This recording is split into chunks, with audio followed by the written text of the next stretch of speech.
4 মে'ত ঘোষণা হ'ব বিধানসভা নিৰ্বাচনৰ ফলাফল। তাৰ পূৰ্বে প্ৰকাশ পালে এক্সিট পোল।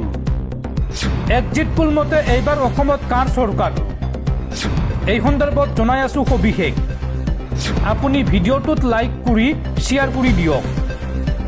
অহা 4 মে'ত ঘোষণা কৰা হ'ব বিধানসভা নিৰ্বাচনৰ ফলাফল আৰু তাৰ পূৰ্বে বিধানসভা নিৰ্বাচনক লৈ আহি গ'ল এক্সিট পোল। এক্সিট পোল মতে অসমত কোনে চৰকাৰ গঠন কৰিব, এই সন্দৰ্ভত সবিশেষ তথ্য জনাই আছোঁ। এক্সিট পোল মতে কংগ্ৰেছ বিৰোধীৰ সপোন ধূলিসাৎ কৰি অসমত পুনৰ বিজেপিয়ে চৰকাৰ গঠন কৰিব। প্ৰতিটো এক্সিট পোলৰ ডাঙৰ সমীক্ষা। কোন সংস্থাই অসমৰ কোনটো দলক কিমানখন আসন দিছে চাওঁ আহক।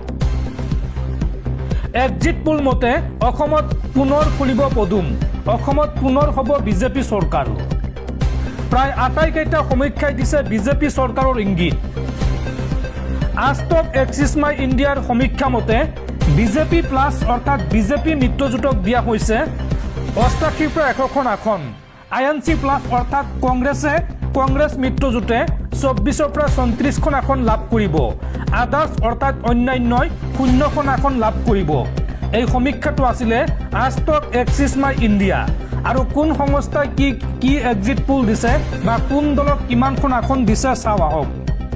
ৰিপাব্লিক PVP মাৰ্কৰ মতে বিজেপিয়ে এইবাৰ লাভ কৰিব 82ৰ পৰা 84খন আসন, কংগ্ৰেছে লাভ কৰিব 30ৰ পৰা 40খন আসন আৰু AIUDF লাভ কৰিব 7ৰ পৰা 8খন আসন। জি নিউজ এয়াৰ মতে বিজেপিয়ে লাভ কৰিব 80ৰ পৰা 86খন আসন, কংগ্ৰেছে লাভ কৰিব 29ৰ পৰা 35খন আসন আৰু আদাৰ্ছ অৰ্থাৎ অন্যান্যই লাভ কৰিব 8ৰ পৰা 13খন আসন। আৰু মেট্ৰিজৰ সমীক্ষা মতে বিজেপিয়ে লাভ কৰিব 85ৰ পৰা 95খন আসন, কংগ্ৰেছে লাভ কৰিব 25ৰ পৰা 32খন আসন আৰু আদাৰ্ছ অৰ্থাৎ অন্যান্যই লাভ কৰিব 6ৰ পৰা 12খন আসন। পিপুলছ পালছৰ মতে এইবাৰ বিজেপিয়ে লাভ কৰিব 68ৰ পৰা 12খন আসন, কংগ্ৰেছে লাভ কৰিব 22ৰ পৰা 26খন আসন, AIUDF লাভ কৰিব 3ৰ পৰা 5খন আসন।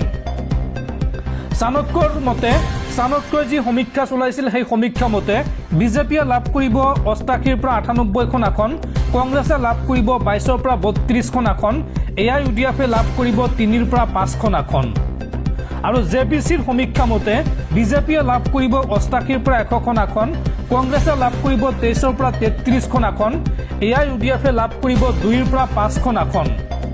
আৰু পোল ডায়েৰীৰ সমীক্ষা মতে এইবাৰ বিজেপিয়ে লাভ কৰিব 86ৰ পৰা 101খন আসন, কংগ্ৰেছে লাভ কৰিব 15ৰ পৰা 26খন আসন আৰু অন্যান্যই লাভ কৰিব 0 আসন, অৰ্থাৎ এটা আসন অন্যান্যই লাভ নকৰে। আৰু এয়া আছিলে অসমৰ বিধানসভা নিৰ্বাচনক লৈ বিভিন্ন সংস্থাৰ এক্সিট পোল। এতিয়া লক্ষণীয় হ'ব এই এক্সিট পোল কিমান দূৰ সত্য প্ৰমাণিত হয়।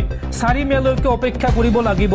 4 মে'ত ঘোষণা কৰা হ'ব অসম বিধানসভা নিৰ্বাচনৰ ফলাফল আৰু সেই দিনটোত জল পটপট হৈ পৰিব এই সমীক্ষা কিমান দূৰ সত্য হয় বা কিমান দূৰ গ্ৰহণযোগ্য হয় আৰু অসমত কোনে চৰকাৰ গঠন কৰিব সেয়াও এক প্ৰকাৰ জল পটপট হৈ পৰিব বা সেয়াও নিৰ্ধাৰণ কৰা হ'ব।